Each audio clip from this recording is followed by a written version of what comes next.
Bom dia. No domingo passado vocês estiveram com o Carlos. Ele falou sobre a pessoa e a vida de oração do Senhor Jesus Cristo e o seu ensino.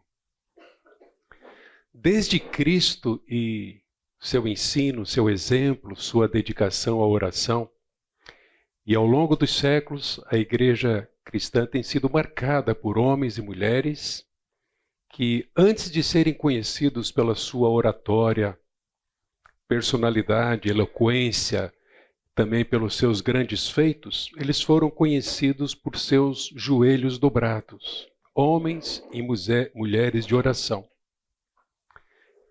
Cristãos genuínos, frágeis como nós, mas que deixaram legado exatamente por conta do seu fervor em oração, da sua vida dedicada à oração, inspirando então gerações até chegar aos nossos dias.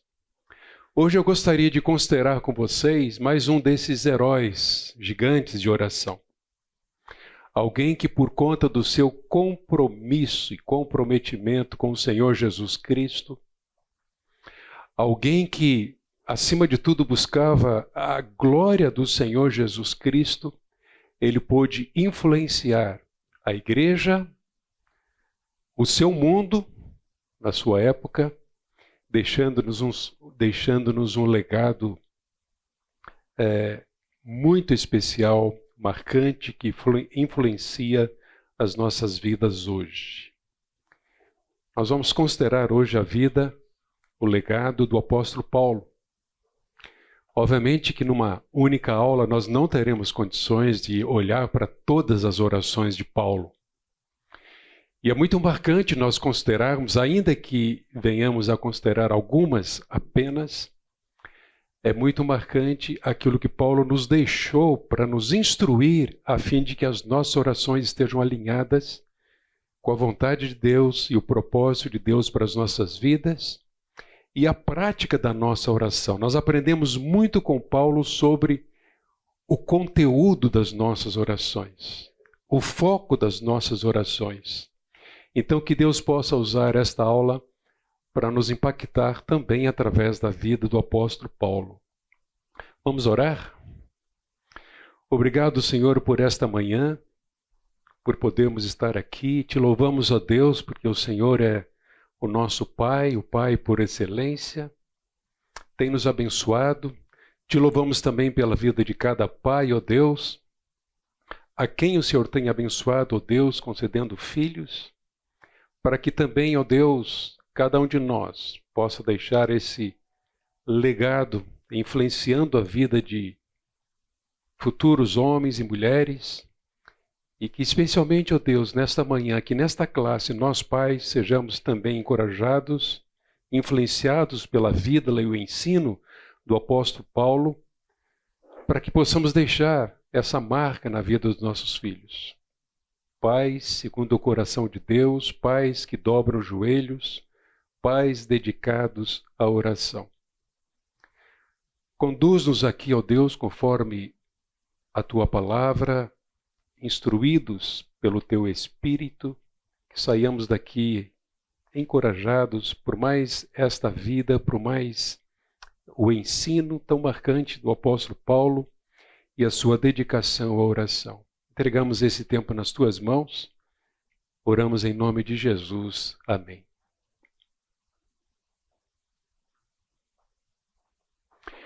Paulo era um homem semelhante a nós, ok?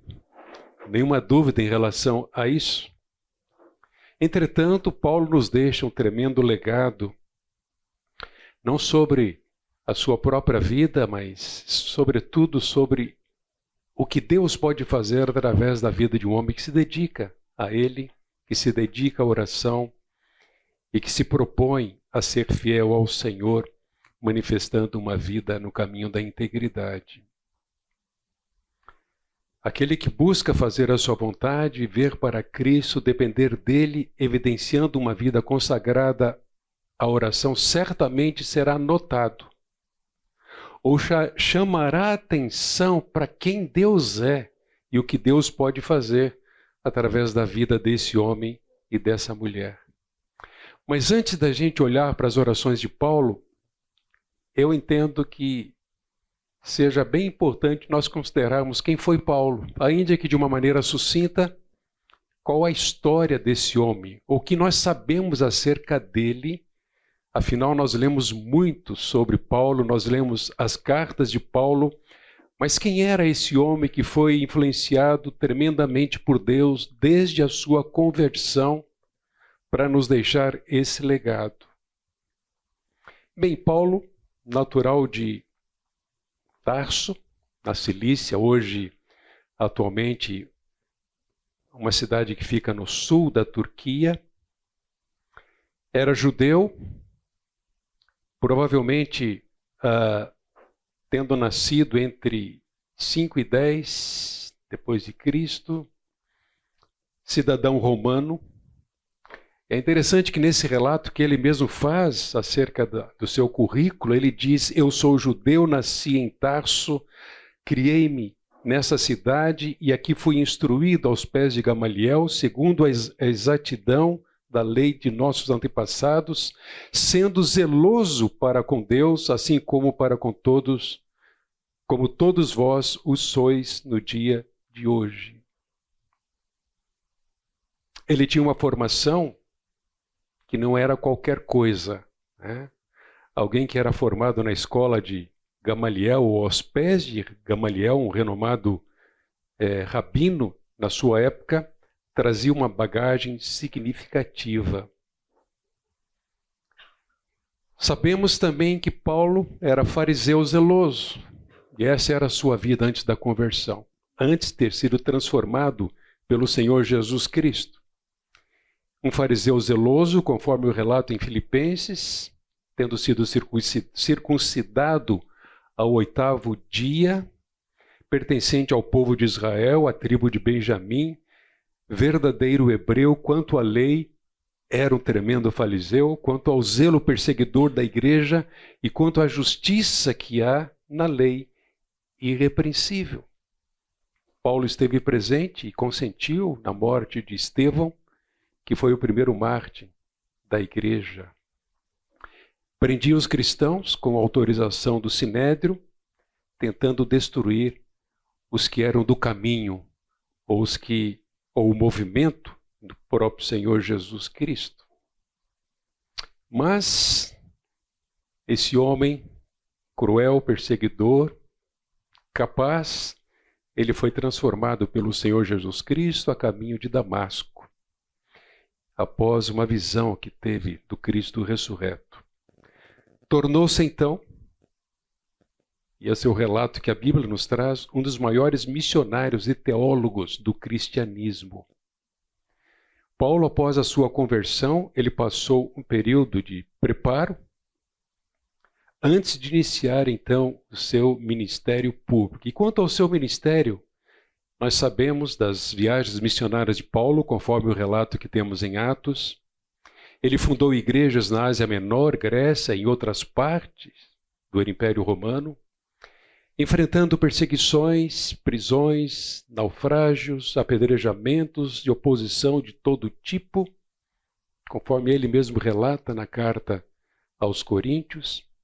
Escreveu 13 das 27 cartas do Novo Testamento, conhecidas como Epístolas Paulinas, com profundos ensinos sobre salvação, graça, igreja, ética, oração e também escatologia. Uma tremenda bagagem que Deus concedeu ao apóstolo Paulo. Já no fim da sua vida, foi preso, tendo sido preso algumas vezes. A sua última prisão aconteceu em Roma, resultando em sua execução por decapitação, provavelmente entre 64 e 67, durante o reinado de Nero. Paulo morreu como mártir, permanecendo fiel a Cristo até o fim. Ele é considerado, como eu disse, o maior teólogo do cristianismo primitivo, e sua vida e escritos continuam a impactar profundamente a teologia cristã e a missão da igreja e a prática da fé. Seu lema poderia ser resumido por Filipenses 1:21. Para mim o viver é Cristo e o morrer é lucro.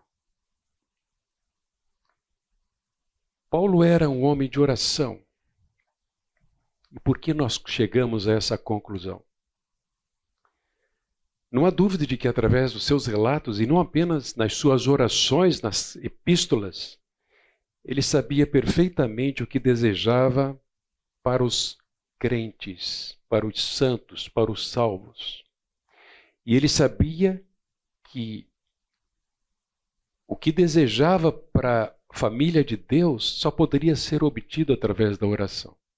Seu crescimento, sua integridade, sua santificação, a proclamação do Evangelho do Senhor Jesus Cristo, a importância de buscar a sabedoria de Deus, adquirir todo o conhecimento, de permanecer firme.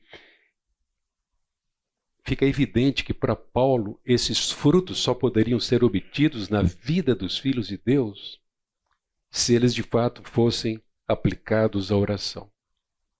E é interessante notar que, tendo esse foco, tendo isso em mente, Paulo ele não orava ou não pedia oração por si mesmo, exceto, nós vamos verificar, para que Deus lhe desse intrepidez para proclamar o Evangelho do Senhor Jesus Cristo. Ele sabia que Deus desejava santificar a sua igreja e esse era o seu desejo também. Assim, ele orava pelas coisas que o próprio Deus desejava por seus filhos. É interessante que nós não vemos Paulo orando por saúde física dos filhos na fé e outras questões temporais, embora necessárias.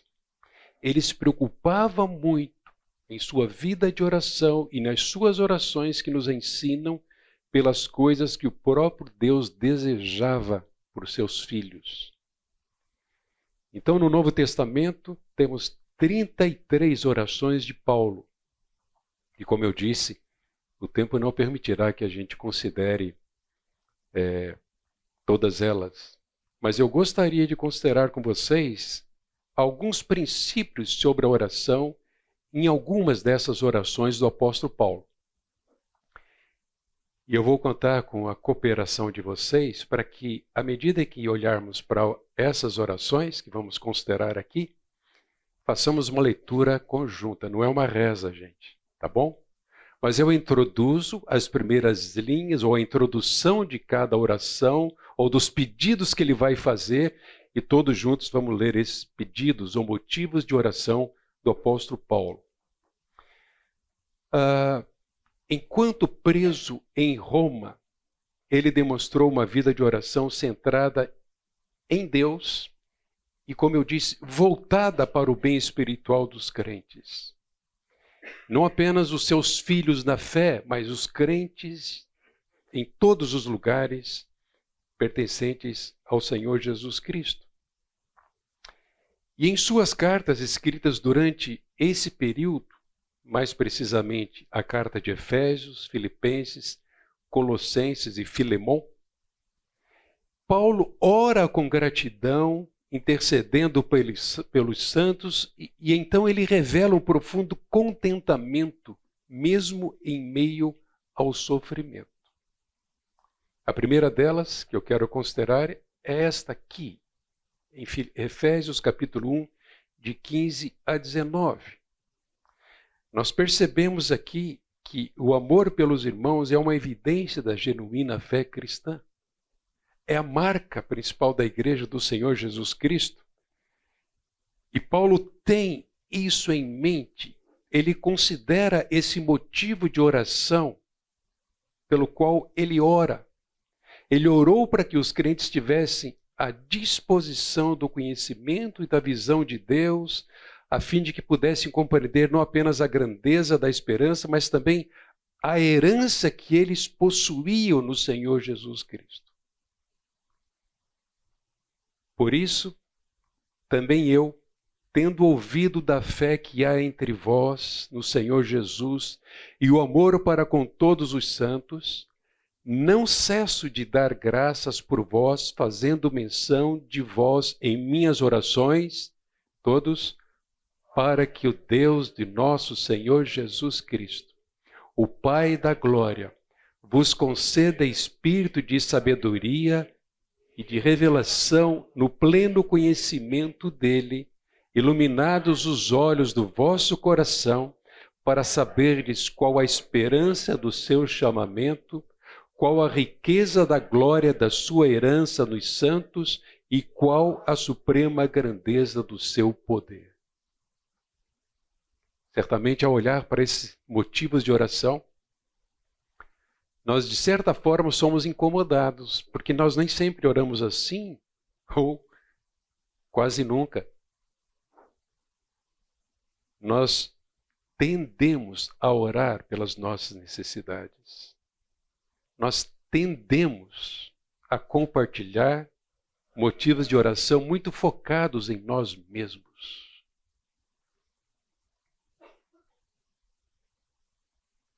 Um pouco mais adiante, no capítulo 3, 16 a 19, vejam, novamente aqui, as orações de Paulo são quase sempre focadas no bem-estar espiritual dos crentes. E aqui ele tem em mente o poder espiritual, que é uma marca de todo crente.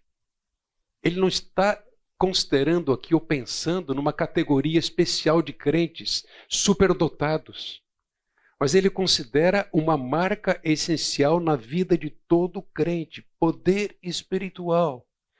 O poder que é obtido através da sujeição nossa, a nossa obediência humilde a Deus e a sua palavra. Um poder que é obtido por aqueles que disciplinam suas mentes e seu coração ao exercício do estudo da palavra, procurando entendê-la e viver por ela. É esse poder. Então, ele orou para que, segundo a riqueza da sua glória, vos conceda que sejais fortalecidos com poder, mediante o seu Espírito no homem interior, e assim habite Cristo no vosso coração pela fé, estando vós arraigados e alicerçados em amor, a fim de poderdes compreender com todos os santos qual é a largura e o comprimento e a altura e a profundidade, e conhecer o amor de Cristo que excede todo entendimento, para que sejais tomados de toda a plenitude de Deus.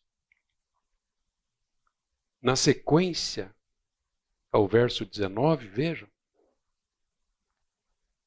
quando essas condições aqui, quando essas condições descritas aqui nesta oração de Paulo são atendidas, o poder de Deus agindo em nós e através de nós vai além da nossa compreensão. É isso que ele quer dizer aqui, infinitamente mais do que tudo quanto pedimos ou pensamos. É quando alcançamos esse nível de fidelidade que Cristo será plenamente glorificado na igreja, ou pela igreja, a sua igreja. Então nós dizemos, vamos ler juntos? Ora, aquele que é poderoso para fazer infinitamente mais do que tudo quanto pedimos ou pensamos, conforme o seu poder que opera em nós, a ele seja a glória na igreja e em Cristo Jesus, por todas as gerações, por todos sempre. Amém. Na carta aos Filipenses, uma carta preciosíssima, inala, inspira alegria, alegria em meio ao sofrimento, o contentamento presente por causa da graça do Senhor Jesus Cristo. E aqui, Paulo nos ensina que o amor não é um sentimentalismo vazio. É algo fundamentado na palavra, também regulado pela própria palavra. O amor não é cego, mas ele é perceptivo. porque ele examina cuidadosamente para discernir aquilo que é certo e aquilo que é errado. Então ele pede por esse discernimento, que Deus dê esse discernimento aos crentes, para que vivam vidas íntegras. Então ele diz, e também faço esta oração, que o vosso amor aumente mais e mais em pleno conhecimento e toda percepção, para provardes as coisas excelentes e serdes sinceros e inculpáveis para o dia de Cristo, cheios do fruto de justiça, o qual é, mediante Jesus Cristo, para a glória e louvor de Deus Pai. Na carta aos Filipenses, Paulo tem em mente aqui que eles precisavam, seus filhos na fé, a igreja do Senhor Jesus Cristo, conhecer a vontade de Deus, revelado em sua palavra. Não é algo místico conhecer a vontade de Deus. Talvez essa seja uma das áreas onde crentes falhem ou pequem mais vezes. Eles relacionam a vontade de Deus a algo místico que deva ser revelado por Deus, extra revelação bíblica, algo além ou fora das escrituras bíblicas. Então eles buscam essas experiências, eles clamam para que Deus mostre, eles clamam para que Deus revele a sua vontade, quando na verdade a vontade de Deus já foi revelada. Obrigado.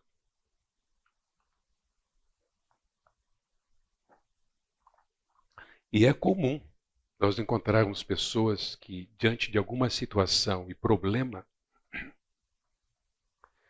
elas oram, se frustram, porque a resposta não vem, para que Deus revele a elas o que fazer.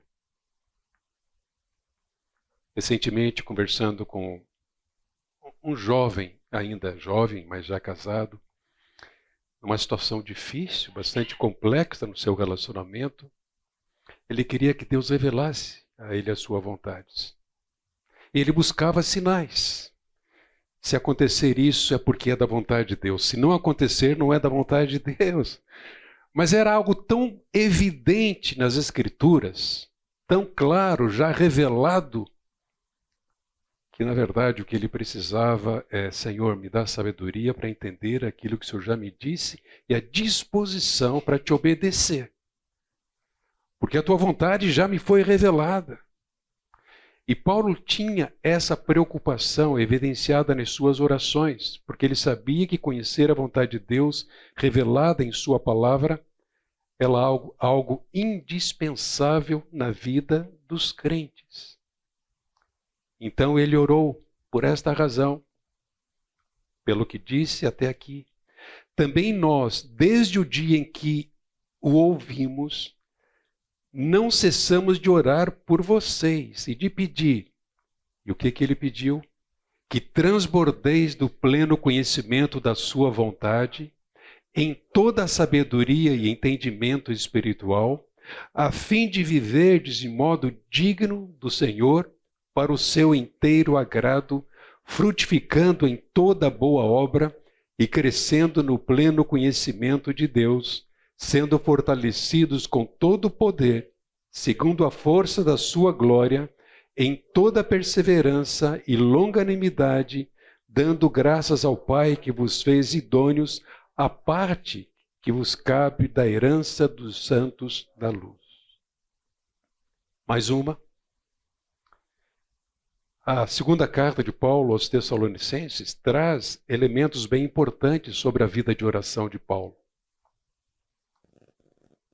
A vida de oração de Paulo, ela é exemplificada 4 vezes na carta aos Tessalonicenses, a segunda carta.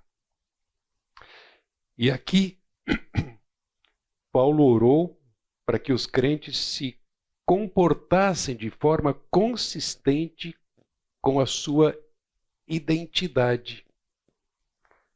A identidade de um crente genuíno, de cristãos genuínos, correspondendo ao chamado de Deus à salvação.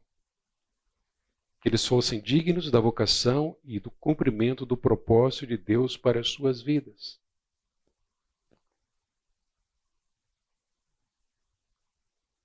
Eu gostaria de considerar, a partir daqui, então,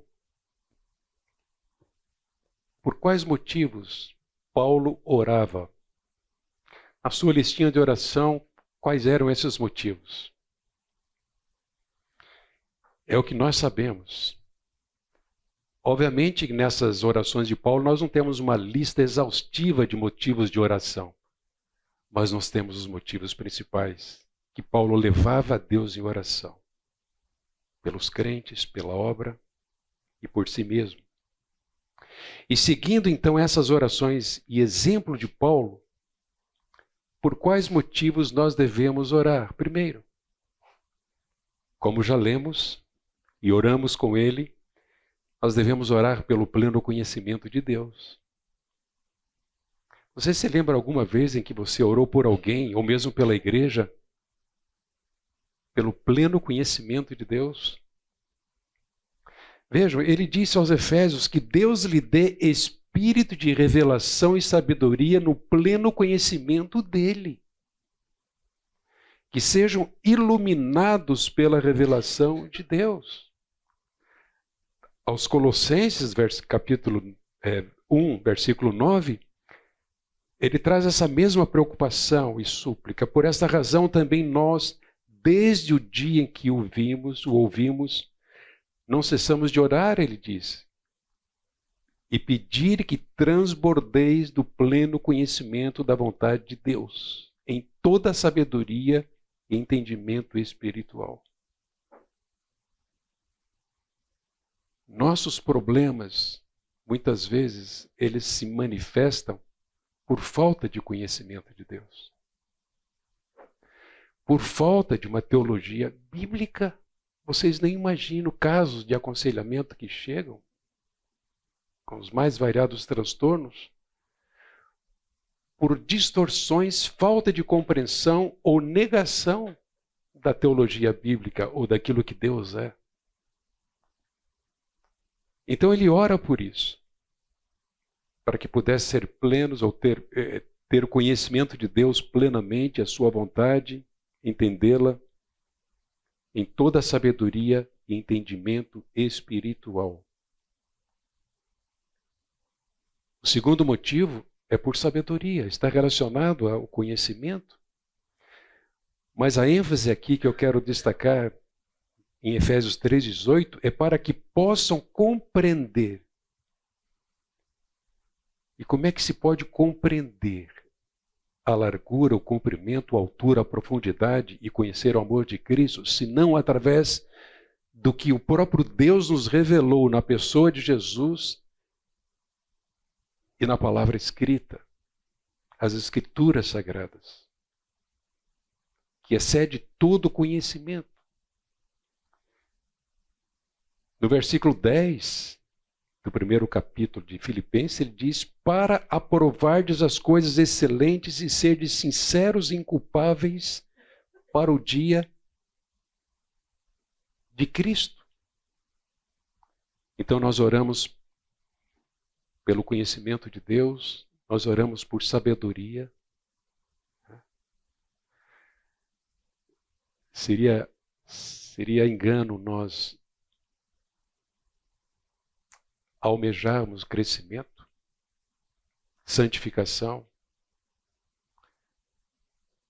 frutificação, sem esse conhecimento ou sem a sabedoria de Deus acerca do que Deus revela na sua palavra.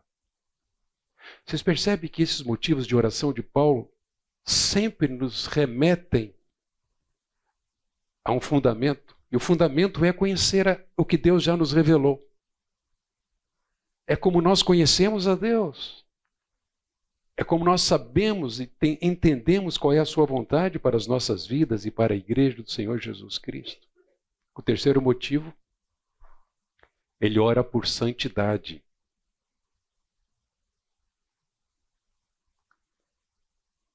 Na primeira carta aos Tessalonicenses, capítulo 3, versículo 2, ele diz: "E o Senhor vos faça crescer e aumentar no amor uns para com os outros e para com todos, como também nós para convosco."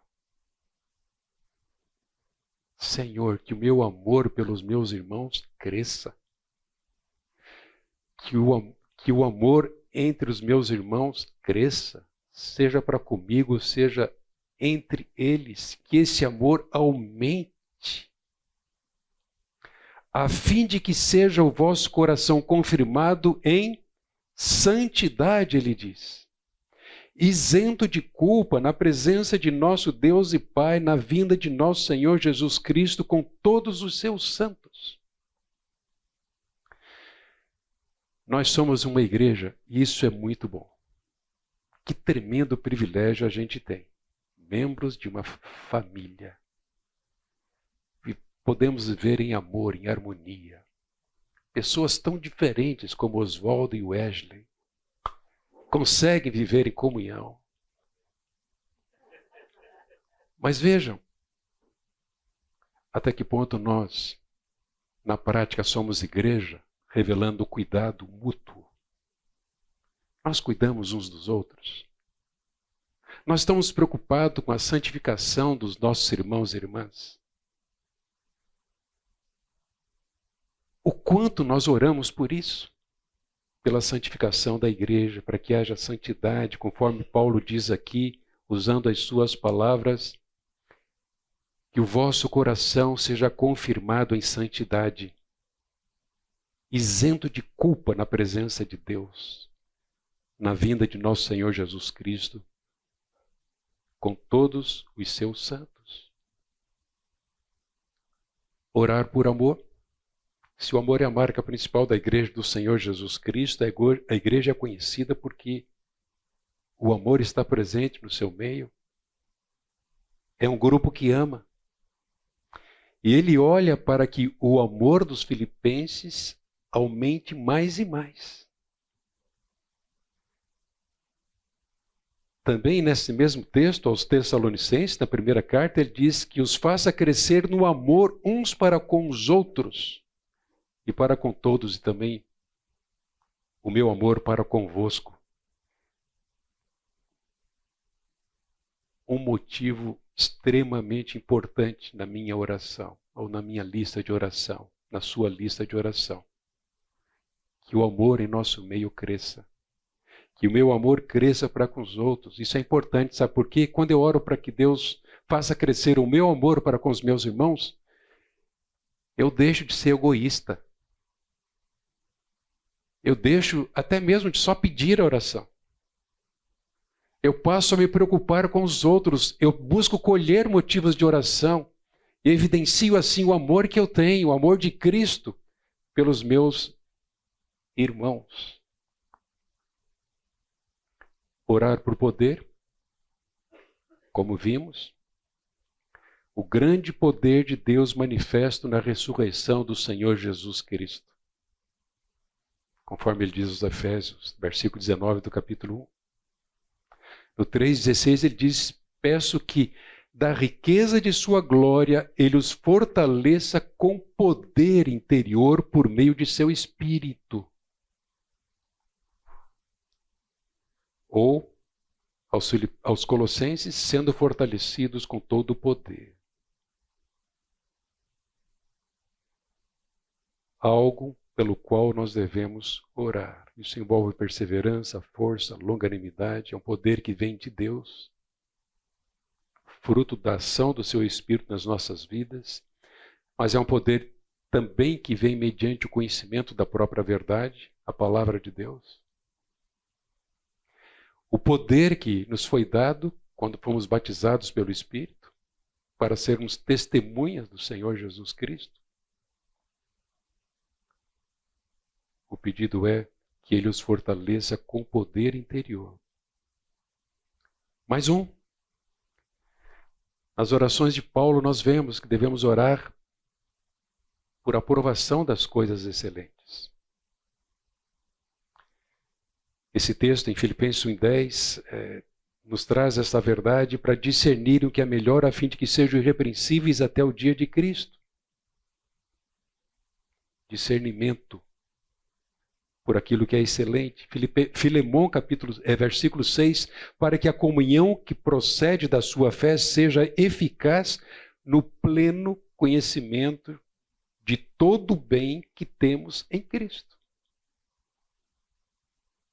As situações da vida, as provações, as mais variadas circunstâncias, devem sempre nos remeter àquilo que nós somos e temos no Senhor Jesus Cristo.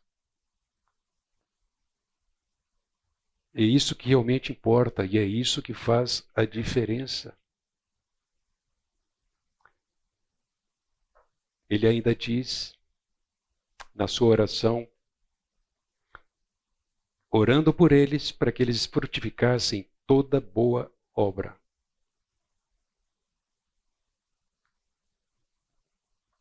Afinal, o que ele disse logo no começo da sua carta aos Efésios, que nós somos feituras de Deus, criados em Cristo Jesus para as boas obras. Obras, frutos, deveria ser algo muito natural na vida de todo cristão genuíno. Quando não há,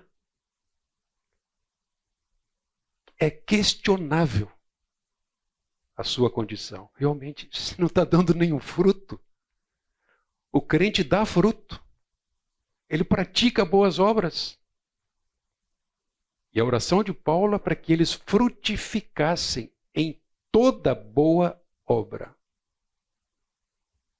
Devemos considerar isso também nas nossas orações. Às vezes nós vemos algumas dificuldades de voluntários para servir aqui ou ali. Se nós temos 60% de pessoas da igreja engajadas em ministérios, isso é motivo de gratidão a Deus, mas deveríamos ficar preocupados também porque os outros 40% não estão servindo. Eles podem até estar fazendo alguma coisa, mas pior é se eles não estiverem fazendo nada. Alguém poderia até questionar, será que são salvos? Eles vêm ao culto. Até podem participar de alguma classe de escola bíblica. Mas uma marca de um cristão genuíno é frutificar, assim como santificar. Só para concluir aqui, ele ora por portas abertas, para que não haja impedimento para a pregação do Evangelho. Ele olha pelo progresso do Evangelho e a intrepidez para os missionários. Vejam, para que eu me veja livre dos rebeldes que vivem na Judéia e que a pregação seja bem feita pelos santos, bem aceita pelos santos em Jerusalém. Ele esperava intrepidez, que não houvesse barreiras, que a pregação fosse aceita. Na carta aos Tessalonicenses, ele diz, na segunda carta, capítulo 3, para que a palavra do Senhor se propague rapidamente e seja bem acolhida. Como nós precisamos colocar esse item nas nossas orações. Não apenas voltado para os santos que se reúnem nesta igreja, mas por toda a igreja do Senhor Jesus Cristo, especialmente por aqueles irmãos que não têm a liberdade que a gente tem aqui para proclamar o Evangelho do Senhor Jesus Cristo. Precisamos clamar por portas abertas. Retomando. Orar por boas obras, orar por portas abertas e o progresso do Evangelho e intrepidez para os missionários. Orar por vida tranquila e mansa, para que sejam salvos e conheçam a verdade. Hoje, no nosso culto, nós teremos um tempo de oração pelo país. Um momento bastante delicado, no momento. E como é importante a oração da Igreja do Senhor Jesus Cristo, pela pátria, pelos líderes, governantes. E também em obediência à palavra, aquilo que Deus espera que nós façamos. E Paulo tinha isso em mente quando ele escreveu a Timóteo, na primeira carta, capítulo 2, versículo 1, ele diz: antes de tudo, exorto que se use a prática de súplicas. É uma exortação.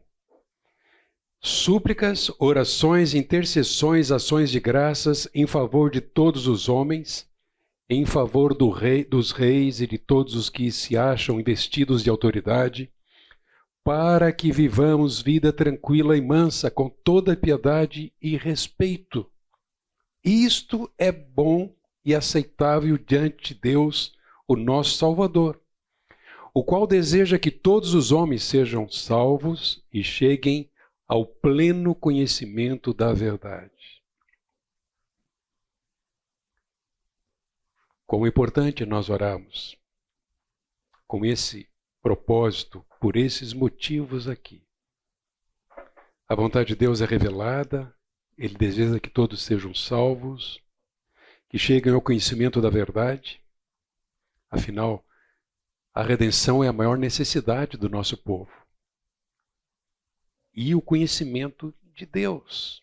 Um povo perece, a sua miséria aumenta, tanto mais quanto esse povo se afasta de Deus e da verdade dele. Então nós temos que dobrar os joelhos por isso. Por vida tranquila e mansa, para que sejam salvos e conheçam a verdade. Outro motivo é que nós devemos orar por oportunidades de comunhão, de coinonia, de visitar, de se reunir com outros irmãos. Paulo também tinha essa preocupação nas suas orações.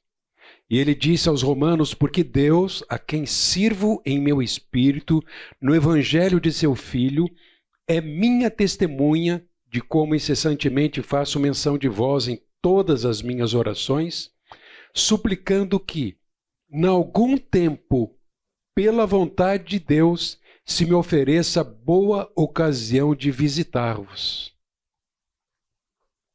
Ele tinha esse desejo intenso, estar com aqueles irmãos, aproximar-se deles, desenvolver a comunhão com eles, e ele inclui isso nas suas orações, suplicando que, em algum tempo, pela vontade de Deus, se me ofereça boa ocasião de visitar-nos.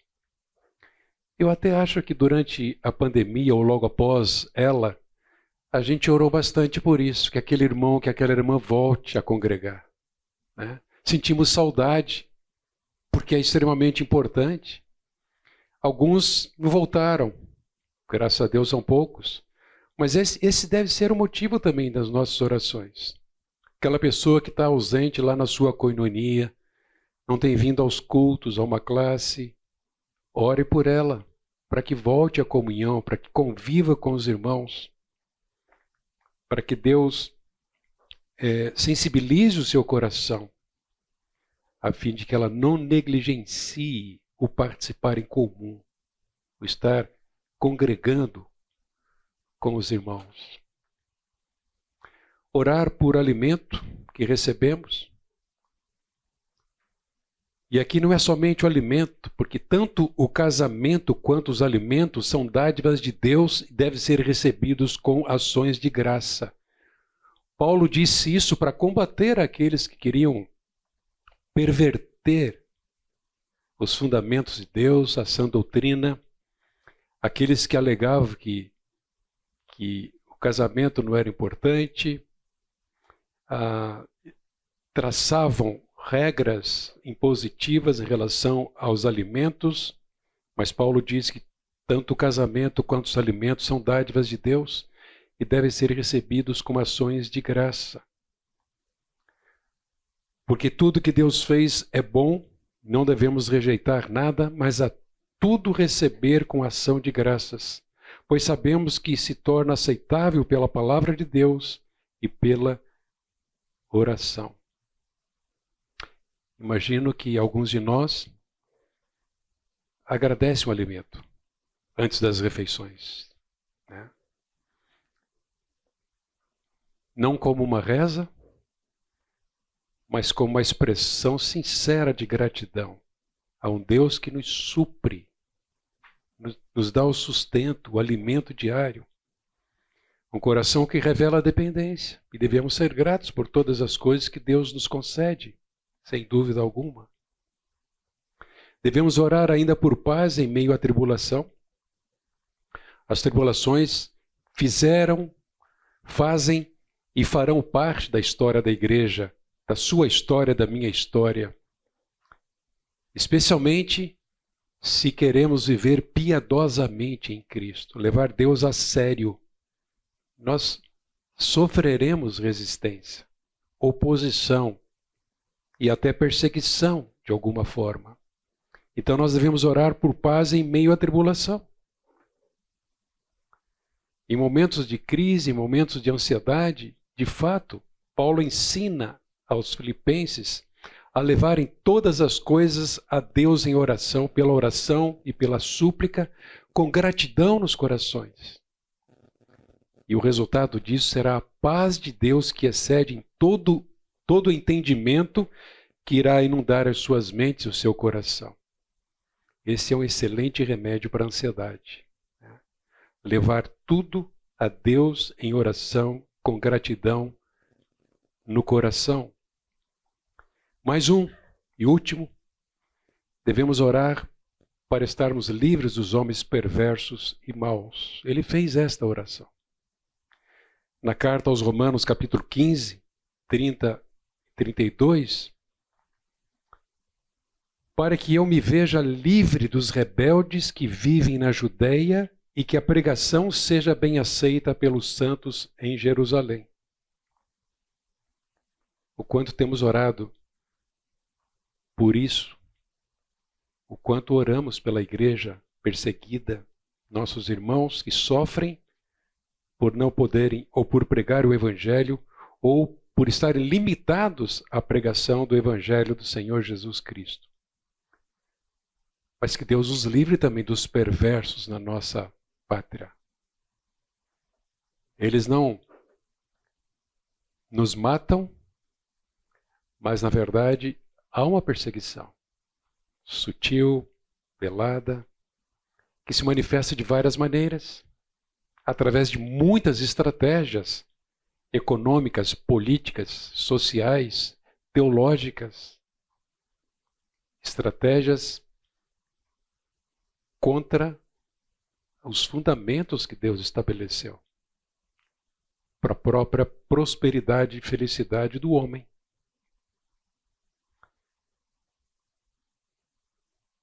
Por fim, nessa última parte, eu quero considerar com vocês como e quando devemos orar. Mas antes, deixa eu ouvir alguns de vocês. Seja me dizendo como ou quando, o que você pensa sobre isso? Quando e como nós, filhos de Deus, devemos orar? Imagino que esses textos que nós lemos até aqui já devem ter alimentado bastante a sua mente, o seu coração sobre isso. Mas deixa eu ouvir alguns de vocês.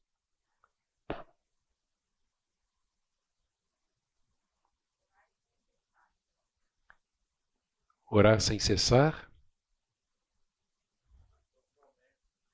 A todo momento? Mas se eu estiver dirigindo? De olhos abertos? Ok, então eu não preciso fechar o olho para orar. Quem mais falou, hein? Silenciosamente também. A Cláudia mencionou este primeiro princípio que nós encontramos na palavra. Devemos orar sem cessar.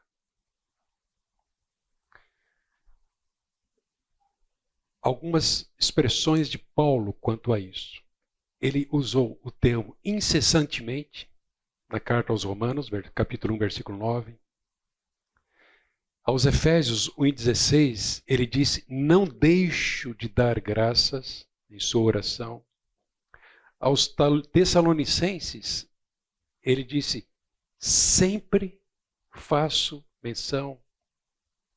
Ou seja, nós devemos orar sempre, sem cessar. Não importa se sentados, andando, dirigindo. A oração não é uma prática que se limita a um ambiente determinado, a um momento determinado do dia, embora tanto o ambiente quanto o momento sejam importantes nesse processo de devoção e prostração diante de Deus, para agradecer ou suplicar alguma coisa. Mas a oração é muito mais uma atitude interior. Uma atitude que revela dependência, temor, consideração. Uma atitude no coração que é humilde, que sabe que nada pode sem a graça de Deus. Uma atitude, um coração que de fato anela pelo Senhor. Não almeja nada maior do que a própria glória do Senhor. E como é que eu posso anelar a glória do Senhor na minha vida se eu não manifestar uma atitude de oração sempre diante de um Deus único, poderoso, diante de quem eu me prostro, reconhecendo o que Ele é, o que Ele pode fazer? Além disso, nós devemos orar com gratidão.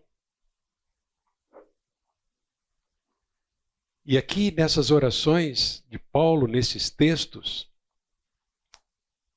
ele orava e agradecia tanto pelos filhos na fé, a quem ele os conhecia, mas também por toda a igreja. Muitos crentes que ele nem conhecia. Então ele orava para dentro e para fora. Em relação aos conhecidos, ele diz: eu não deixo de dar graças. Eu agradeço a Deus por este, por aquele.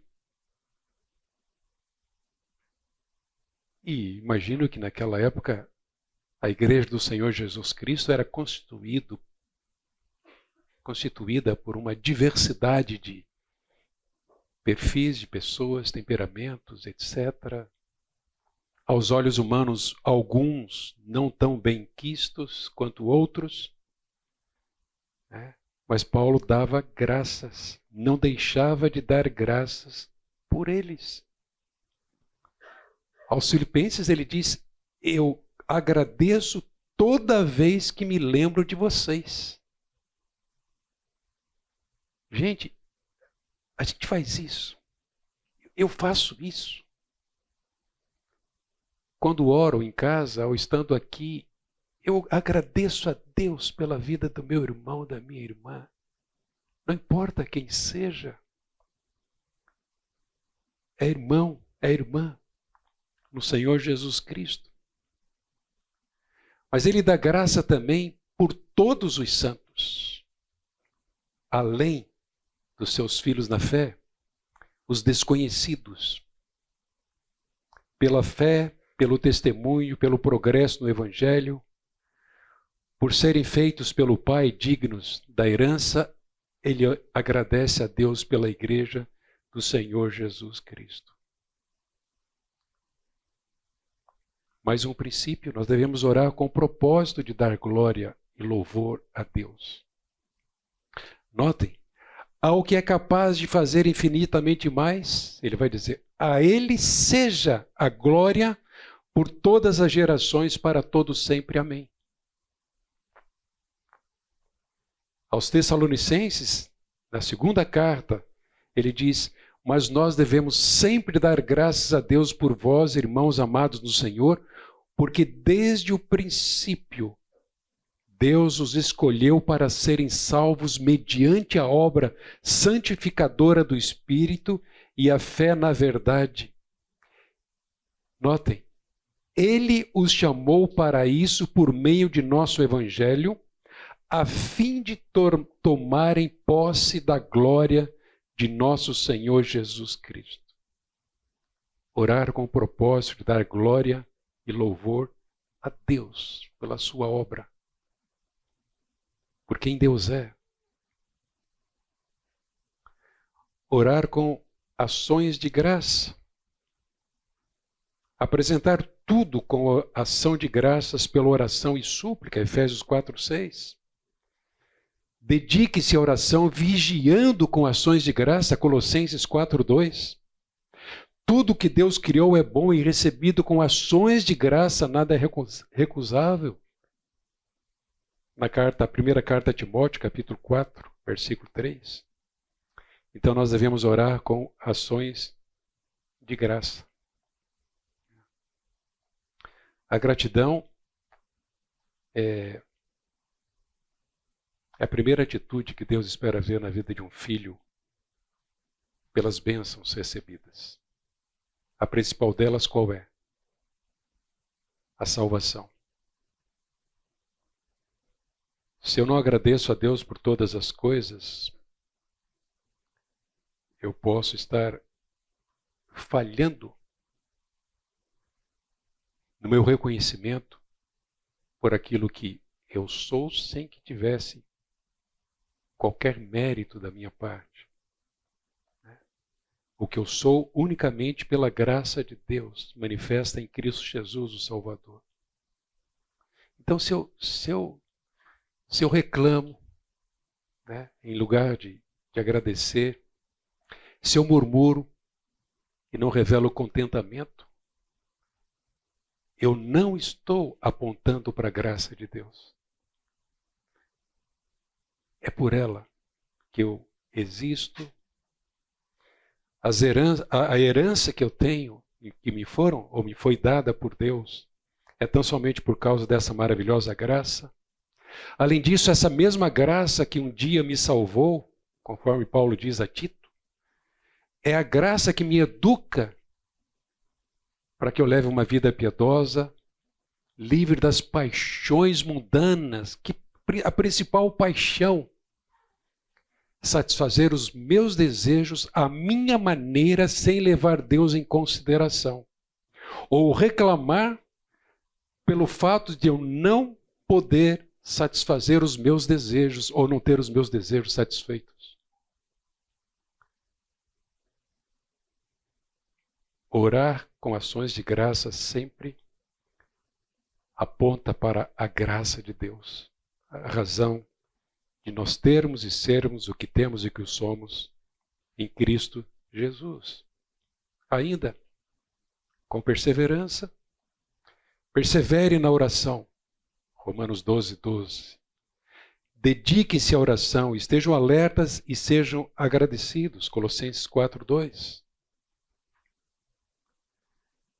Ore no Espírito. E voltando ainda à questão da perseverança, né? Vocês têm visto o ministério de oração promover várias atividades. Com que propósito? Não é simplesmente levar a igreja a perceber que há um grupo que ora e que faz alguma coisa para que a igreja, de alguma forma, seja reconhecida como uma igreja que tem programa de oração. Não. Todo esse empenho, todo esse esforço, fruto da graça de Deus, da capacidade que Deus tem dado a esse grupo de pessoas, tem um objetivo maior. Levar a igreja a orar. Simples assim. Embora tão simples, nada mais importante, nada tão profundo do que levar vocês a orarem em casa, na igreja, sozinho, com alguém. E serem, de fato, incomodados o tempo todo com a prática da oração. Uma das orações que eu costumo fazer é que Deus nos conserve fiéis e humildes como igreja. Para que aquilo que é a nossa força, podemos dizer que nós somos uma igreja forte no ensino, no estudo da palavra. Nós somos privilegiados, e isso tem influenciado outras igrejas, porque nós temos um grupo de pessoas que se dedica ao estudo da palavra em tantas oportunidades que nós oferecemos como igreja no Senhor Jesus Cristo. Mas que isso não nos leve a uma atitude soberba, de não dependermos de Deus ou de não levarmos a Deus todas as coisas em oração. Temos aí o desafio da nova sede, gigante. Qual é o principal investimento que nós devemos fazer? Não é o nosso bolso. Embora Deus quer usar as bênçãos que Ele tem dado a você para abençoar a igreja. O principal investimento é o nosso joelho, dobrados em oração. Se vai ser aquele lugar, se não vai ser, como vai ser o processo. Não temos os recursos. Dobrando os nossos joelhos em oração com perseverança. Orar no Espírito. Paulo diz, ore no Espírito em todas as ocasiões, com toda oração e súplica, tendo isso em mente, estejam atentos e perseverem na oração por todos os santos. Olha que joia o que nós temos aqui. Este verso apresenta o caráter, de certa forma, o caráter geral da vida de oração do cristão. Me acompanhe. Primeiro ele diz, ore no Espírito. Isso nos leva a considerar a atitude submissa que deve haver no nosso coração. Quando nós alinhamos a nossa oração à vontade de Deus. Ore no Espírito, ou pelo Espírito. Depois ele diz, em todas as ocasiões. Eu entendo que isso aponta para a frequência. Em todas as ocasiões. Depois ele diz,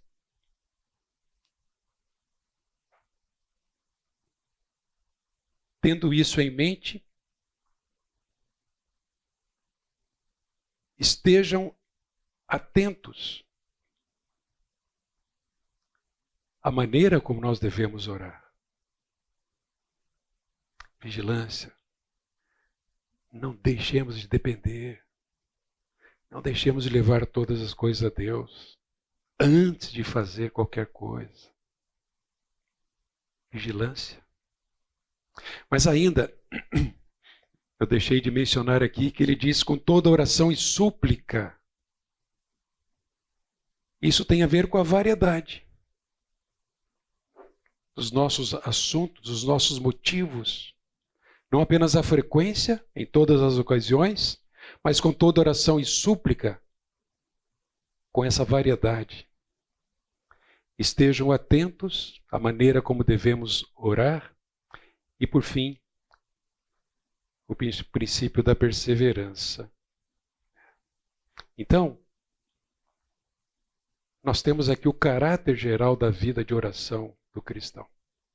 O Espírito, em todas as ocasiões, toda oração e súplica, estejam atentos e perseverem.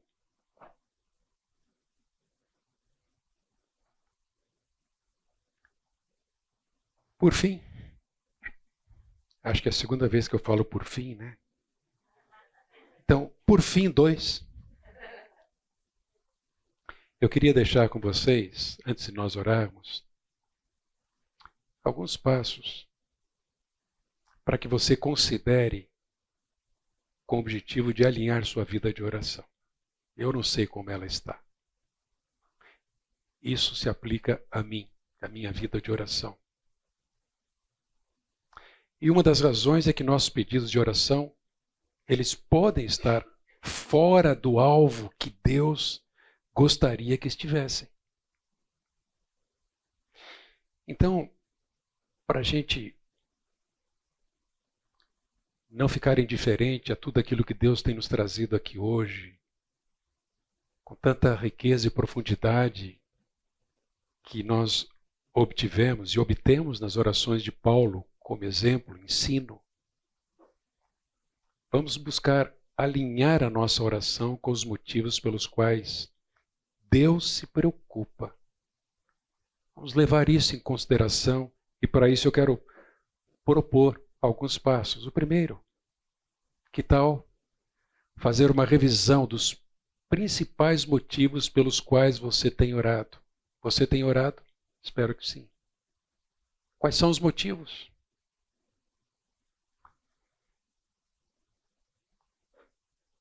Faça uma revisão. Vocês têm percebido que a gente mudou um pouquinho o formato das orações no culto, do momento de oração.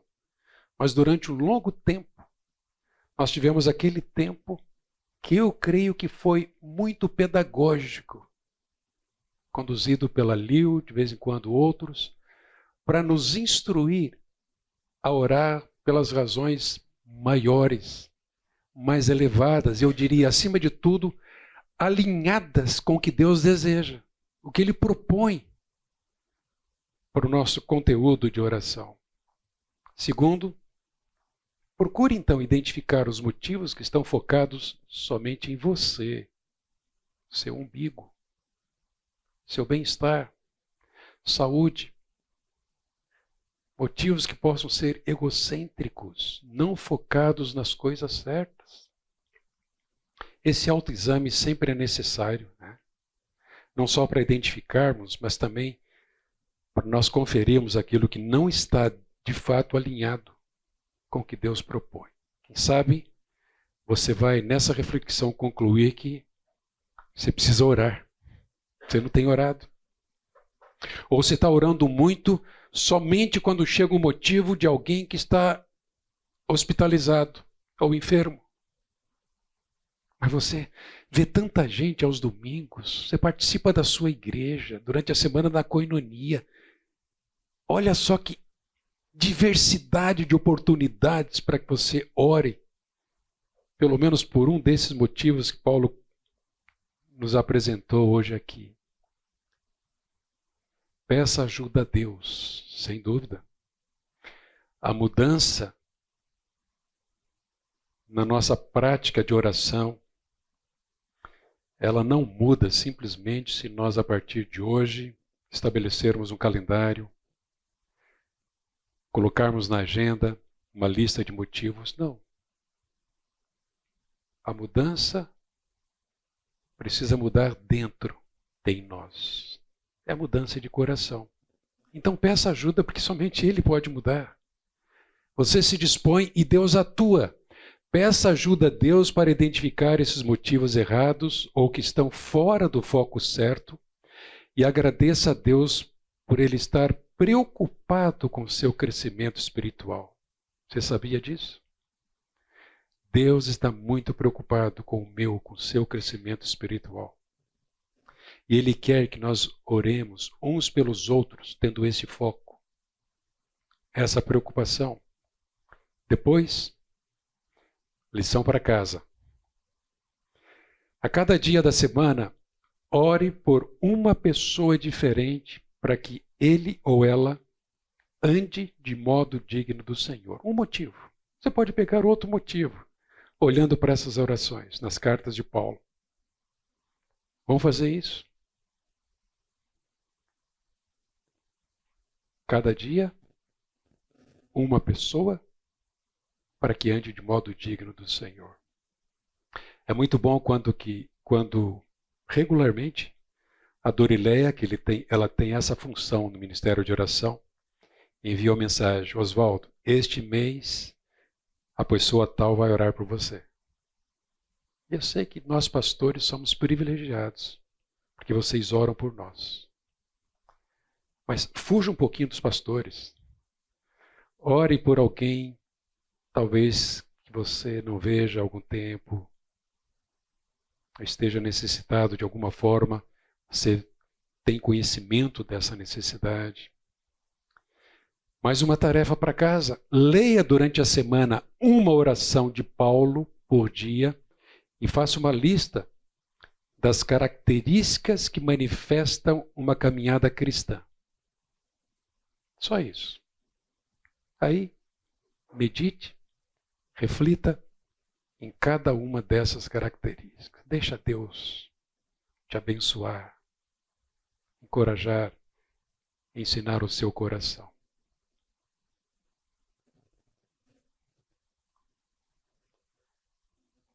Alguma colocação, pergunta, ou mesmo algum motivo de oração?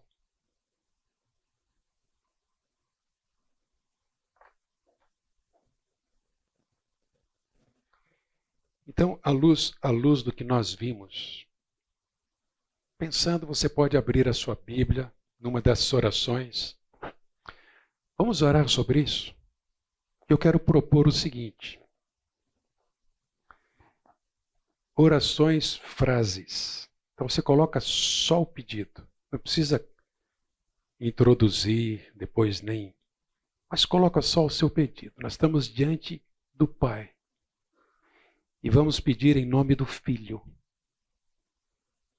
E o que nós queremos pedir? Por nós, pela igreja, uns pelos outros. Vamos fazer isso? Coloque essa sua frase colada ali da oração de Paulo. Vamos orar juntos nesse sentido por alguns momentos. Você só vai dizer a frase, tá bom? E depois eu concluo esse período em nome de Jesus. Senhor, desperta a sua igreja, Senhor. Amém, Pai. Senhor, nos conduz íntegros nessa semana. Sim, Pai. Nos ajude a priorizar o momento com o Senhor. Ó Deus. Nossa ardente expectativa e esperança é em nada sermos confundidos, Senhor, mas termos coragem para que hoje sempre Cristo seja engrandecido em nós. Leva essa comunidade, Senhor, a frutificar, que esses frutos atraiam muitos ao Senhor e a salvação de Cristo. Sim. Senhor, dê perseverança àqueles que enfrentam dificuldades de manter a sua fé. Sim. Pai, livra-nos das distrações da vida corrida, Senhor. Ajuda-nos a sentar-nos diante do Teu trono, sermos perseverantes, Deus, por nós, pelos nossos irmãos. Ajuda-nos, nossa piedade.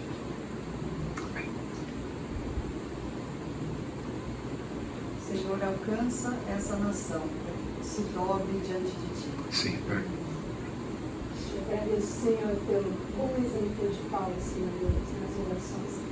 Consigamos, Senhor Deus, nos aprimorar e limpar as nossas orações para que elas sejam realmente para efeito de crescimento espiritual e para que as pessoas conheçam a Cristo através de nós. Queremos andar dignamente diante do Senhor, Pai. Ajuda-nos na nossa falta de fé a realmente nos prostrarmos diante do trono da graça para experimentar, Senhor, a Tua vontade que é boa, perfeita e agradável, e o Senhor que faz muito mais abundantemente além daquilo que pedimos ou pensamos. Então, que sejamos constantes, Pai, na busca e na intimidade com o Senhor. Desperta em nós, Senhor, o mesmo desejo de Paulo quando disse que o viver é Cristo e o morrer é lucro. Ó Deus.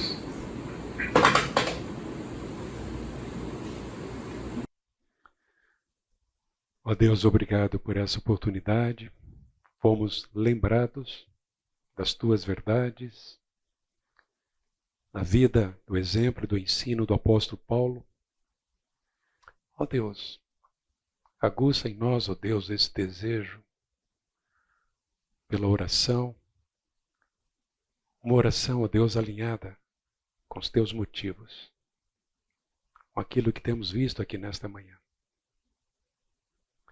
Ó Pai, não nos permita nos contentarmos com a mediocridade sem que estejamos dobrando os nossos joelhos, nos prostrando perante o Senhor, para dar graças, para te suplicar por nós, pelos irmãos, pela tua igreja, pelo teu povo neste país, na terra, no mundo.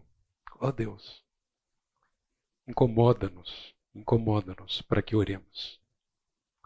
Ao longo desse curso, ó Deus, nós vamos ver outros exemplos de homens e mulheres que dobravam os joelhos.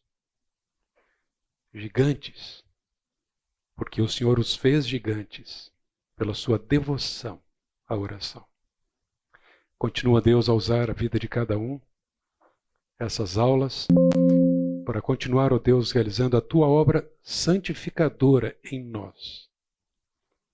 E a disposição para que nos devotemos à oração. Obrigado, nós te louvamos e adoramos. E por tudo que o Senhor vai fazer, nós te damos graças. Em nome de Jesus. Amém.